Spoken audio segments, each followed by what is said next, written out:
Good day, everyone, and welcome to Different Stages Radio. I'm your host, JJ, broadcasting in Vancouver, British Columbia, Canada. And my guest today, you know him from such bands as Bees, Cosmosquad, Yngwie Malmsteen, Michael Schenker, Uli Jon Roth, and of course, Toque, who will be playing select dates in Canada this fall and winter.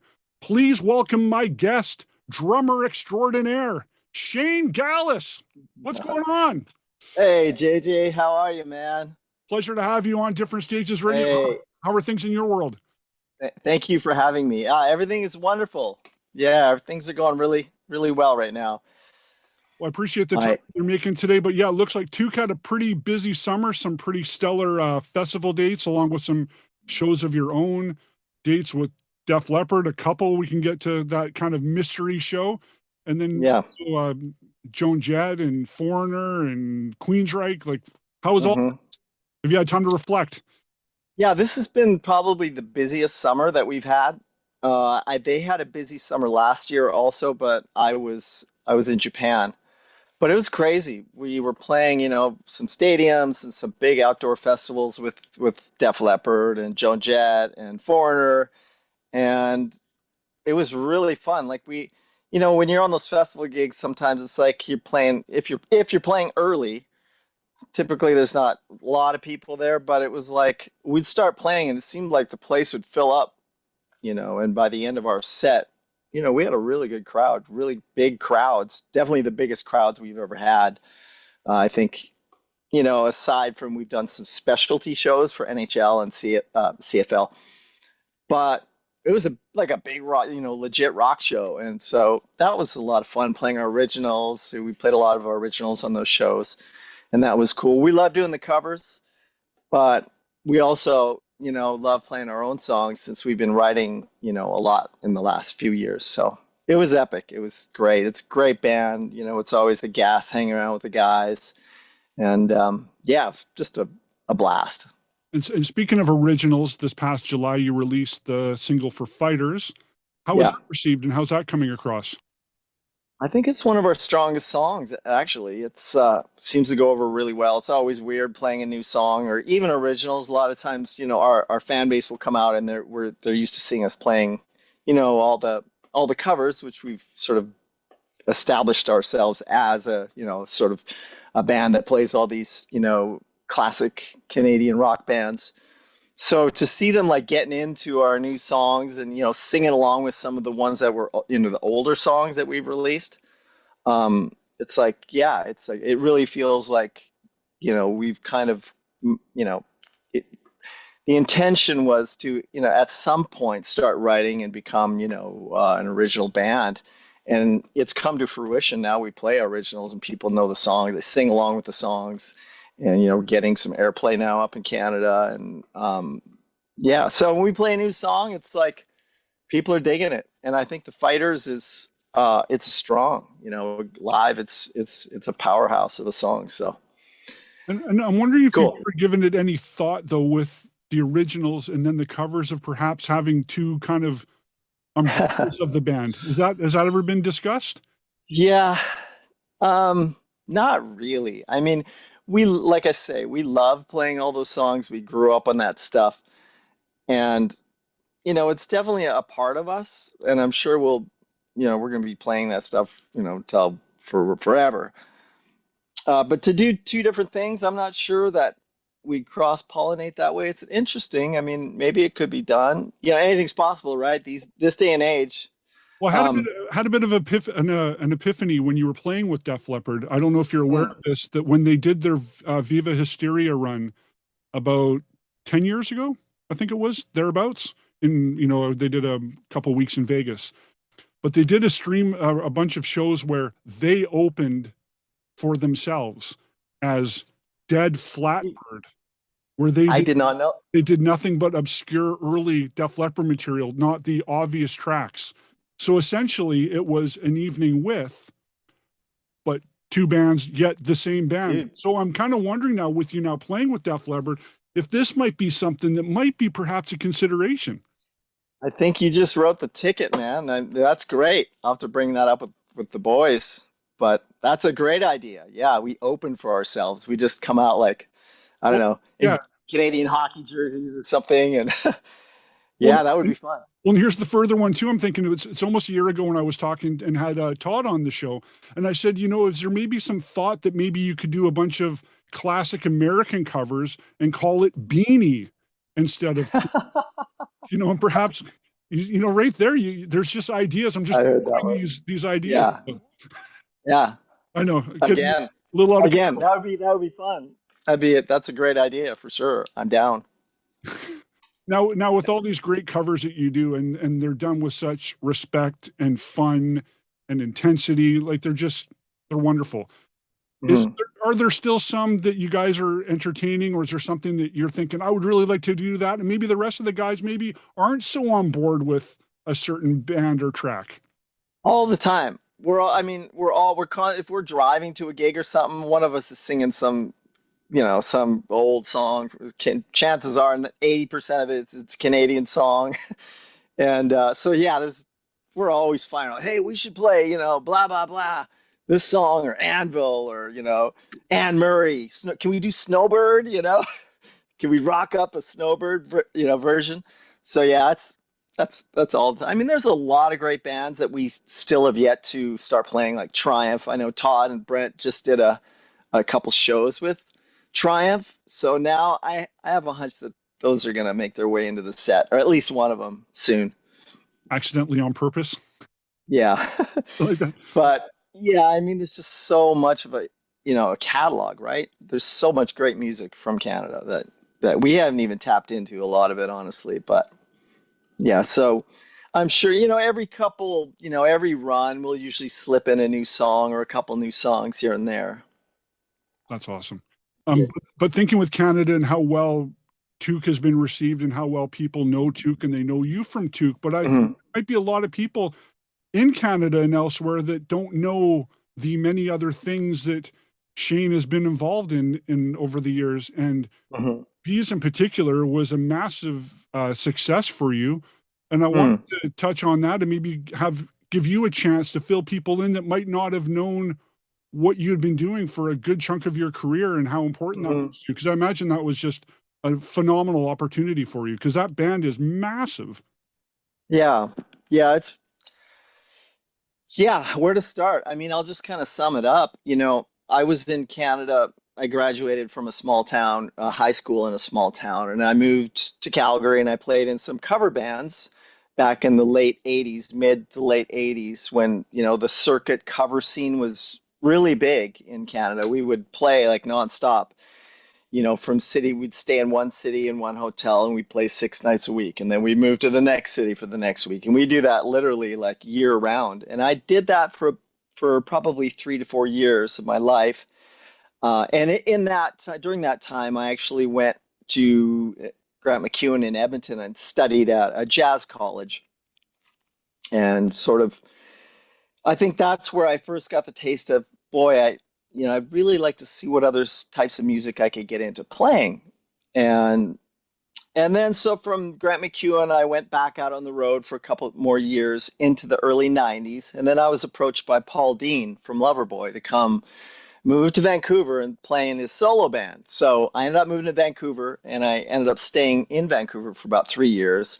Played with Paul, played all over the island and all those gigs and had a blast, all different kinds of gigs. And I saved up enough money. Like, it was my game plan from early on. I really wanted to get down to LA and study at MI, come and just get a meal ticket to come down to LA you know, and just check it out. And so I saved up enough money and I enrolled in MI and I came down. I did an audition. Yeah, I think I just did a tape audition. And then I ended up moving to Los Angeles to study at MI for a year. And then I graduated from MI, and then I just kind of, got thrust out into the world of, being a sideman. And I did that for about a year, and then I got a recommendation from Deen Castronovo to go audition for Yngwie Malmsteen's band. So he called me up. We don't have all day, so I'll just try and summarize it. No, But this is interesting. I love this stuff. This is great. No, no, Yngwie, yeah, yeah, Yngwie called me on the phone, literally on the phone when we had phones, like it was like a rotary phone, and I picked up the phone. I was living at my aunt's, my in-laws' place in Long Beach. I pick up the phone, and it's Yngwie Malmsteen on the phone. He's like, "Is this what gallbladder ass?" And I'm like, "It's Shane Gaalaas." He goes, "Yeah, this is Yngwie Malmsteen. Deen Castronovo says you're the shit, man. Would you like to come and maybe audition for my band?" I'm like, "Is this really happening?" And to a little backstory on that. So after I graduated from MI, when I said I was thrust into the world of the sideman world, it wasn't a very glamorous sideman world. It wasn't like I was getting calls to go do records at Capitol Records or NRG or East West. I was going like to drive 2 hours to Pomona to do a blues gig for $50 in my truck, my rusted old pickup truck, barely making enough money just to survive, right? With a visa that was about to expire because I'm Canadian. And in those days, it wasn't ICE, but it was pretty gnarly. It's like if you left the country with, only 6 months left on your visa, they may not let you get back in, which did happen to me. That's the next podcast we'll do. But anyway, so, I'm running all over the place doing all these gigs, doing wedding gigs, like literally wearing a tux, doing bar mitzvah to, blues bar. And I'd have hustling all these gigs just to try and make enough cash. And so a big gig like this coming, is amazing because it guarantees you a visa. And then, once you have a visa, you can stay. And so I ended up going to Miami and auditioning for Yngwie, got the gig. And then it was like in 3 days, we were out on the road touring. So I ended up, doing magnum opus record with Yngwie during that time. And I think I think I was with Yngwie about 2 years. Yeah, there it is. Yeah, that was like my first legit, real international record with, a big producer, Chris Tangaridis producing, and Yeah. recorded it in Criteria Studios in Miami. It was like, wow, I've hit the big time, And so it was a really fun time. And then from there, Yngwie took a little break, and he was doing like some Philharmonic stuff, and I had to keep working. So then I was approached by Michael Schenker, and I did the Schenker gig, for probably like 6 years altogether. But it was, there was stints where I'd go out on tour and we do little runs, and then I do a record, and I think I ended up doing like 5 records or something for Michael Schenker.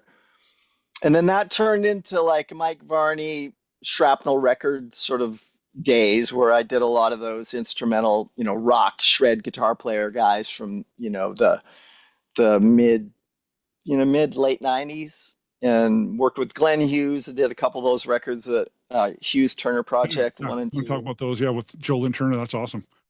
And then I toured with Glenn. That was an amazing experience. And then it just kind of, it turned into all kinds of stuff. But during that time I was with Yngwie, we played the House of Blues in Los Angeles. And the two guys from Bees is a duo, right? It's Tak Matsumoto on guitar and Koshi Inaba on vocals. Well, they were in town recording a record for Bees, and Tak Matsumoto, the guitar player for Bees, one of his idols is Michael Schenker. So actually, it was Michael Schenker, not Yngwie.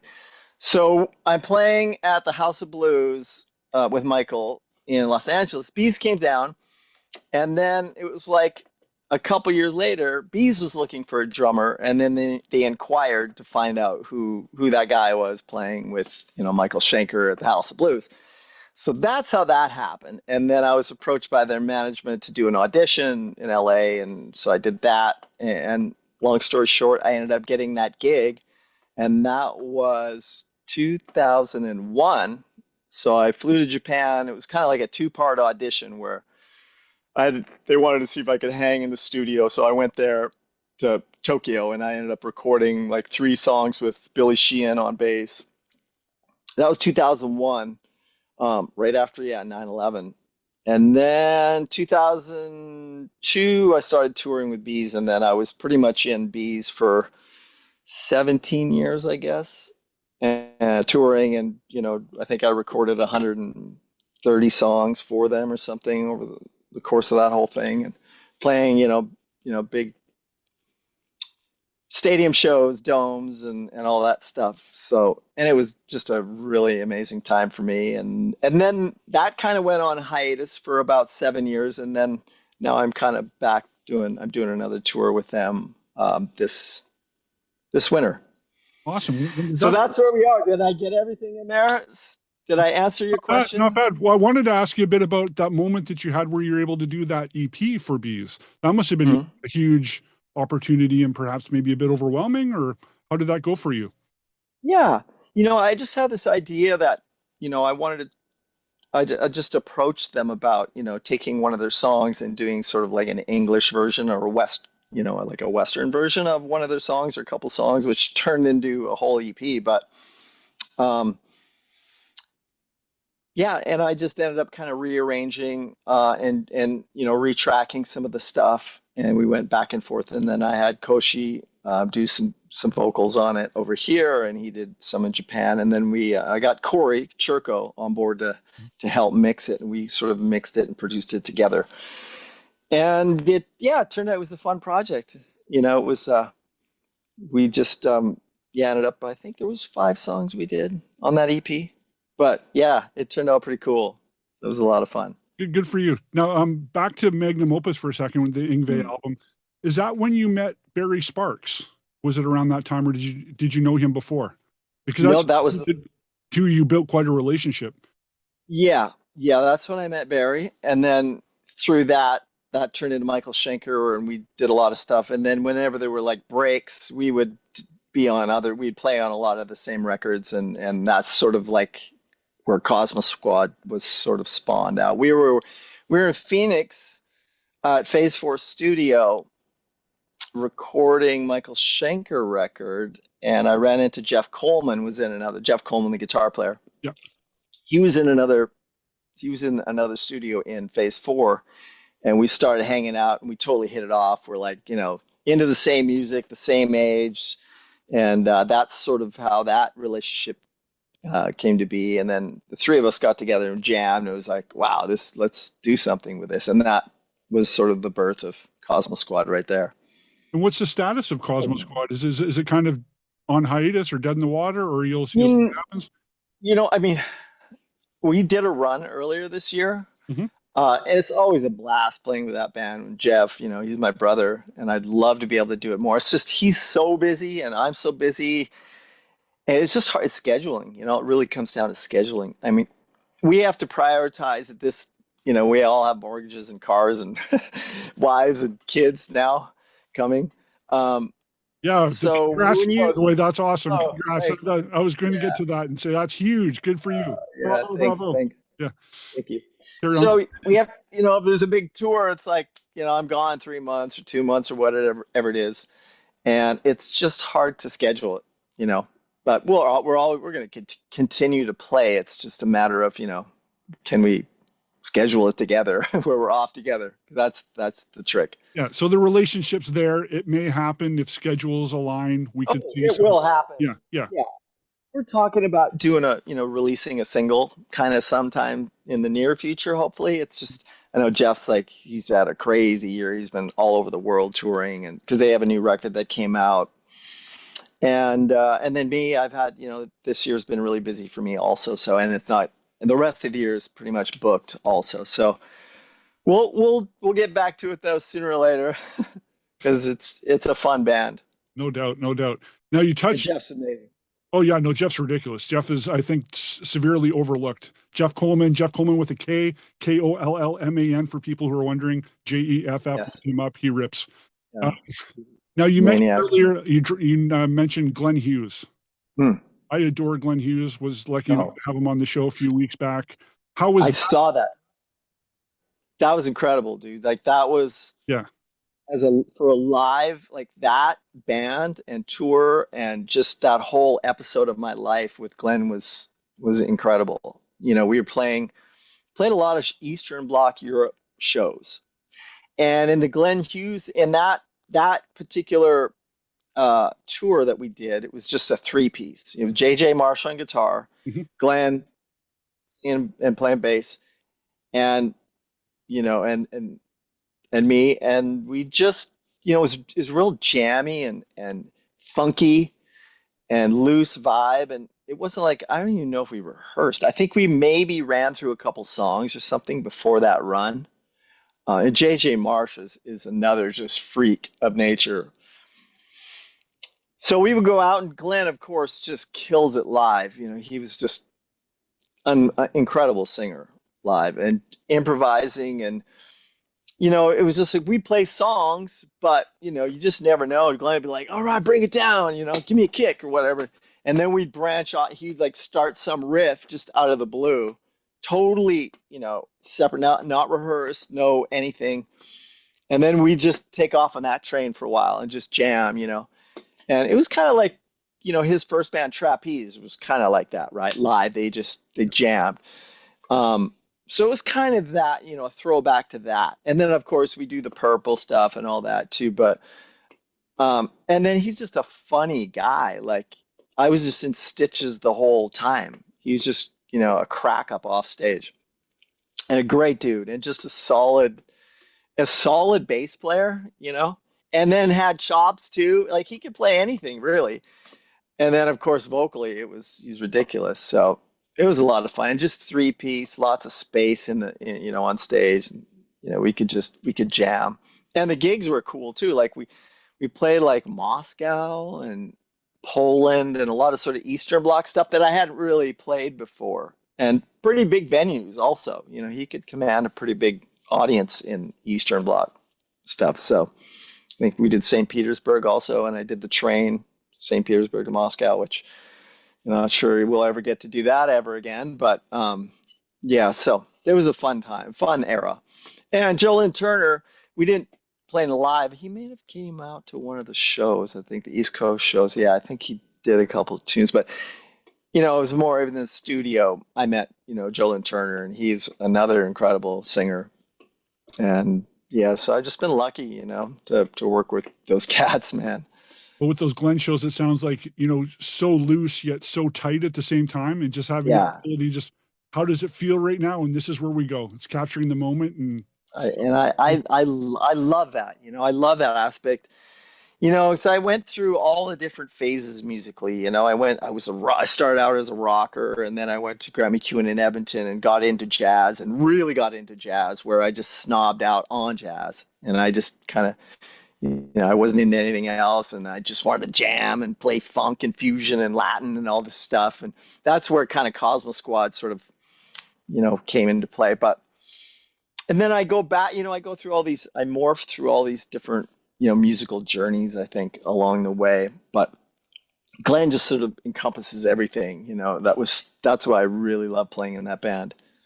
And with your fusion stuff that you're talking about, I'm assuming that you were really big on the Steve Gadd and Tony Williams and so forth, and that was perhaps all the stuff you're really geeking on at the time. Yeah, all those guys. I mean, I think when I was a teenager, like around 17, I heard Electric Band. Oh, and that was like, what even is this? Because I was brought up in, pre-YouTube era where we just had records. I was into Kiss, Led Zeppelin, Black Sabbath, Van Halen, all that stuff. I didn't know what fusion was. I didn't know what jazz was. I hear jazz, and it just sounded like elevator music to me. Like I don't want, what's that? Mhm. And then when I heard like some cats that were playing, merging, funk and rock and jazz together, like Electric Band. Mhm. It was like, what is it? I got to figure, what is this? Who's this drummer? What is this? How do you play this? And that's when I wanted to go study and take some time off. And instead of just playing rock and bar bands across Canada, which was awesome, I wanted to figure this stuff out. And then from Chick Corea and Dave Weckl, the drummer, then I was like, and who's Vinny Colaiuta, and where do these guys come? Steve Gadd, Tony Williams, what? Elvin Jones, and I kept going back and back, Max Roach, Yeah. and then it was to the point where I was just doing Spangalang. I was just practicing like full jazz, and then I'd morph out of that and go back, and after a year of doing that in college, I wanted to go out and rock again. So that's again, and my whole career has kind of been like that. I've always been known as the rock drummer, but like the closet jazz fusion guy. I think we can relate a lot there because you get sort of tucked in that corner. It's like, no, no, I'm more than that. And often it turns out that perhaps the fusion stuff is really sometimes maybe where your heart is and you don't even know it. Hmm. Yeah, I think I'd just be bummed if I had to play the same thing all the time, you know? Like if I just played the same music night after night, I'd go bonkers. I need different stimuli to keep me happy. Yeah. Well, what got you started at the beginning though to make you pick up the sticks? Like who was the guy who said, hey, or girl that made you want to Yeah. play drums? Like what got you Mm. jacked? Well, the first stuff I heard was like 50s rock and roll on my parents' jukebox in the basement, you know, Chuck Berry and all the 50s cats, Elvis. And and then I think my grandmother gave me John Lennon Imagine in around like it was like 1972 or something. That was so long ago. It's crazy. Um, and so I then from there I got into the Beatles, you know, at a really early age. And then Kiss, dude. Like I went to my cousin's house in Camrose, Alberta, which is like sort of it's you know Camrose, Alberta. Not many people will, but it's central Alberta. And he played me. He goes, "You like the drums, right?" Because I loved music at that time. You know, I wasn't playing. I was still too young. This would have been like 75 probably, because it was right around Kiss Alive 1 came out in 75. And he puts on 100,000 Years by Kiss. And I was like, oh my God. And then, you know, I open up the Kiss Alive 1 with Gene Simmons, and it was like, what is this? And it was all about Kiss at that point, you know, and that was my you know, first real, like, it was like imprinted into my DNA, you know, like this is part of me now. I'm not going anywhere but Kiss World. And then Kiss was on the Love Gun tour. They released Love Gun and they came to Edmonton and I begged my parents to get me tickets. And they bought me tickets. I was like 77 Kiss Love Gun tour. 1977, Edmonton Northlands Coliseum, 18th row. Good for you. 18th row. Can you imagine a 10-year-old kid going to see Kiss Yeah. and Cheap Trick opening up? You know, I Want You to Want Me was like the big hit at the Yeah. time Yeah. that summer. And then it was like Kiss comes out. I'm like, that is what I'm going to do for the rest of my life. And then we got in the car ride home. I was already begging my parents to buy me a drum set. So I had a guitar at that point already. They got me a guitar, I think, when I was 9.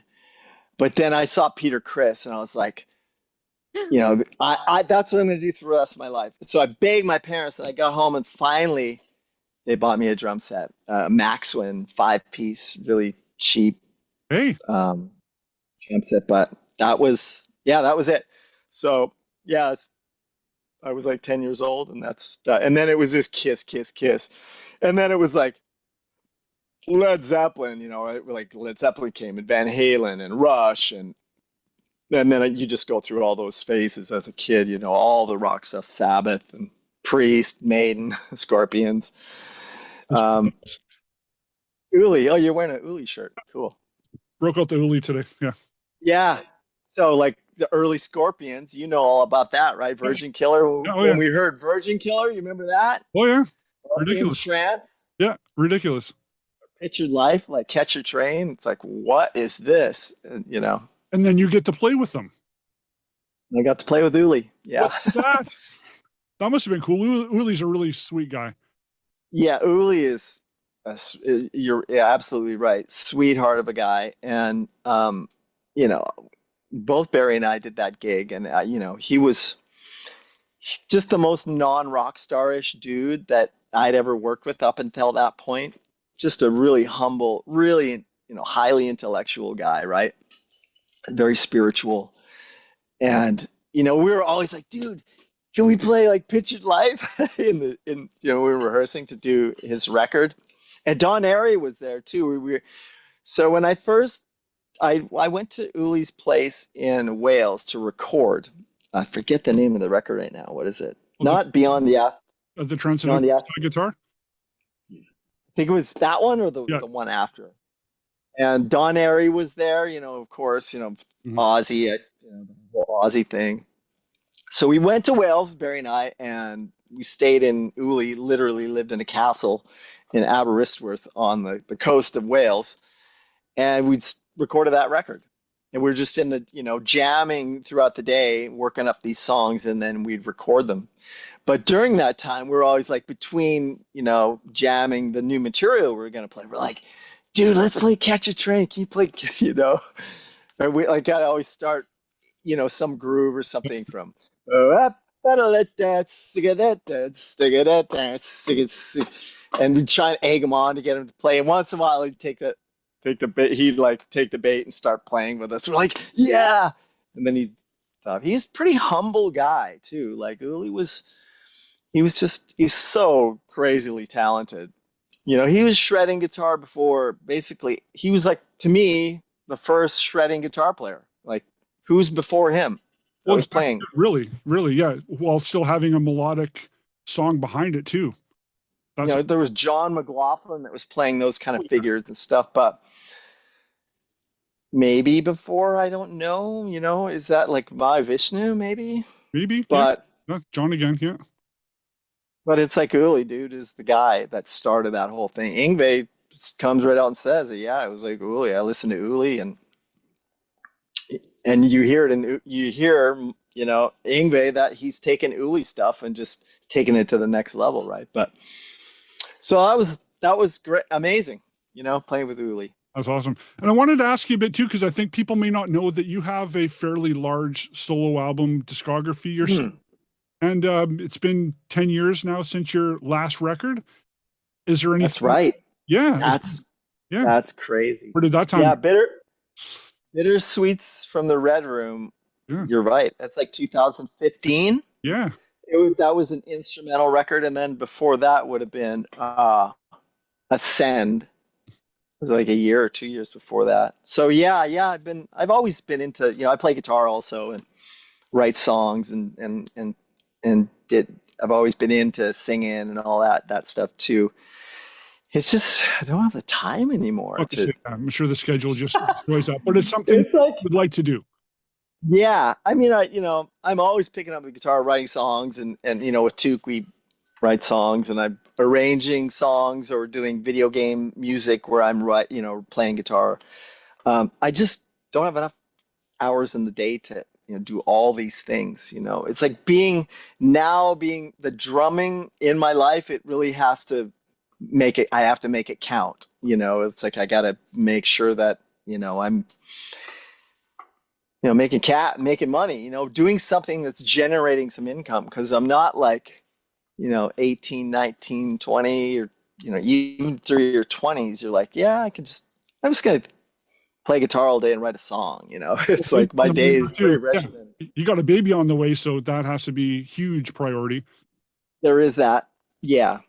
So I would love to get back to doing some more the solo stuff again. It's a labor of love, a lot of work. Mm-hmm. Yeah, because it's so long ago now that the first record I released, which was Primer, that was 2000, I want to say 3. And then it was Hinge 2004 or 5, and then Ascend. So yeah, I've done, I think, 5 records, and I had a live record in there also. Now, Solo records. Do you have any physical copies of anything remaining? And if I do, where can people I have thousands of them. Where can we get them? Where can we get them? Let's sell some stuff. Let's pimp some stuff here. Buying CDs. CDs? Is that a thing? Oh, it is. Yeah. I buy a few every week. Right? Really? Physical media. That's the only way. I need it in my hand. Otherwise, it doesn't exist. That's amazing. Where do you go to a CD store in Vancouver? Stores, and then I'll also order a lot directly from the bands and artists, because you want to support them directly when you can. Yeah, it can be a bit. I love that. There's no denying it can be a bit tedious at times, but this, I know I have something. If I don't have it in my hands, I don't own it. It sounds too good to be true. But fortunately, there are a number of us that still appreciate physical product. I think CD Baby. I haven't sent them any CDs in a long time.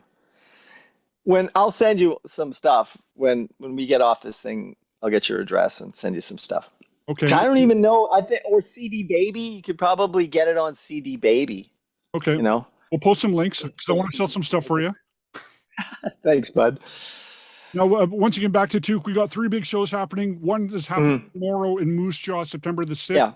We have you in Nanaimo on September the 19th, and Whitlam, just a suburb of Vancouver, on September the 20th with Freeze the Fall, up and coming young band from Kelowna that are making waves. Good for them.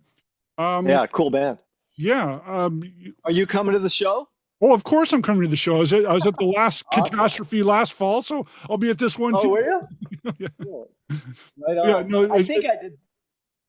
No, it should be a good one. But yeah, I just also want to know where people can get to advise people where to get Never Enough, and there's also the Never Enough expanded edition where people can get Toque product.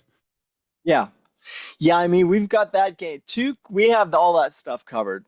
Just go to, ToqueRocks.com, and we're easy to find because we do sell a lot of merch, and our CDs are hard copy there. You can, I think, no, not records yet, but we're talking about that. Oh, very somewhere good. Down the road. Nice. All the merch, everything we have, it's all online. You can easily find that. Excellent. And just before we wrap things up, I wanted to touch on, I meant to bring this up earlier, when you played with Private Show with Def Leppard a couple of weeks ago, raised a bunch of money for the food bank, I hear. Something like $1 million or $2.5 million. It was $2.5 million. That's incredible. Good for you. Yeah, pretty cool. How was that experience? Good time? That was really cool. I wasn't sure what to expect. Like, it was in Stanley Park, which is beautiful park. And we went there and it was cool. They had it was a rock festival set up in Stanley Park. So there's trees and beauty and nature, and everything was just kind of situated in between trees and, these little bluffs. They'd set up a stage or, vendors. It was really cool. I've never actually been to anything quite like that before. It was the coolest thing. They have that every year. They do, huh? And it's in the same. Well, it's more under the radar thing. Like it's an invite only thing. Right. Yeah, because it's about raising the funds. Yeah. And it for such a great cause, and it was and Def Leppard just smashed it out of the park. Like, they were incredible, and it's a pretty big festival. Like, it felt like a big rock show. It's like there was a lot of people, participating in that amazing cause. Right, Cancer Foundation. Is one of them, right? I know it probably has some tentacles and other stuff, but it was a fantastic day, fantastic event. Yeah. Well, don't miss the big rock show tomorrow night in Moose Jaw. Don't miss the big rock show in Nanaimo on September the 19th. And don't miss the big rock show with Freeze the Fall at the Great Canadian Casino, Vancouver, in Coquitlam, British Columbia. How that works. Yeah. Tickets on sale now. We will have links posted up. You can also buy tickets directly off of differentstagesradio.com. Shane, Gaalaas? Some of the guys call me Gaalaas, but it's actually technically Gaalaas. I don't care. I care. Yeah. Shane, Gaalaas, it's been a pleasure, and I appreciate you on Different Stages Radio, and see Toque soon. Thank you. Thank you, JJ, for having me today. It was a blast talking to you.